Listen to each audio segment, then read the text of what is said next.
ได้ไปหาเพราะว่ายากงานที่ท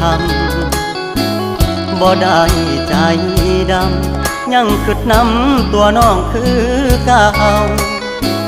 บ่ได้เปลี่ยนไปหัวใจอ้ายยังห่วงเจ้าบ่ได้ปล่อยให้เงาเสาร์อาทิตย์ติดงานโอทีได้แต่โทรหาน้องคงจะไม่ว่ากันบอกเคยเปลี่ยนพันสัญญาหากมันคนดีบ่ได้กักมีกิ๊กบ่ได้เลีกสัญญาที่มี